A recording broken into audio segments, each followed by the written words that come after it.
বদলে গেল উত্তরাধিকার সম্পত্তির ভাগাভাগি পদ্ধতি। বর্তমান উত্তরাধিকার সূত্রে পাওয়া সম্পত্তি নিয়ে একের পর এক বিতর্ক এবং মামলা বৃদ্ধি পাচ্ছিল। এই সমস্যার সমাধানে সরকার নতুন একটি নিয়ম চালু করেছে, যার মাধ্যমে উত্তরাধিকার সম্পত্তির ভাগাভাগি করা হবে একটি নির্দিষ্ট পদ্ধতির মাধ্যমে।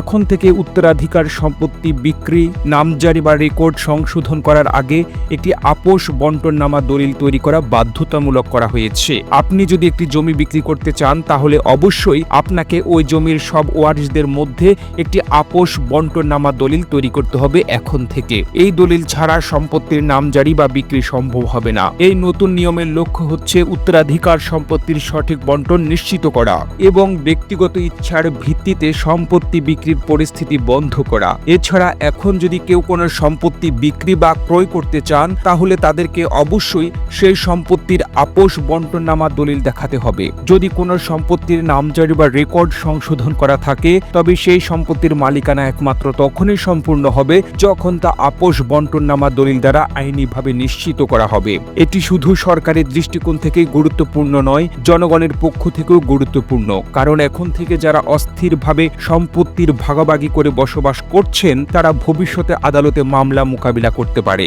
যদি একবার আপোষ বন্টননামা দলিল সম্পন্ন হয়, তবে সেই দলিল বাতিল করা যাবে না। এছাড়া ভূমি অপরাধ প্রতিরোধ ও প্রতিকার আইন 2023-এর বিধিমালার অধীনে যারা সম্পত্তি বিক্রি বা ক্রয় করার সময় এই নিয়ম অমান্য করবেন, তাদের বিরুদ্ধে শাস্তি দেওয়া হবে। তাই সকল নাগরিককে সচেতন হওয়া জরুরি, যেন তারা এই নতুন নিয়ম মেনে চলেন এবং আইনগতভাবে সঠিক প্রক্রিয়া অনুসরণ করেন।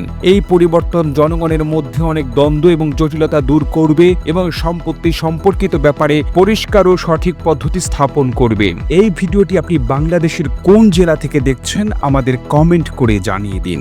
আমরা পরবর্তী ভিডিওতে আপনাকে ধন্যবাদ জানাতে ভুলব না। আরও ভিডিও দেখতে বিশ্ব বাংলার পেজটিকে লাইক করুন, কমেন্ট এবং শেয়ার দিয়ে সবাইকে দেখার সুযোগ করে দিন।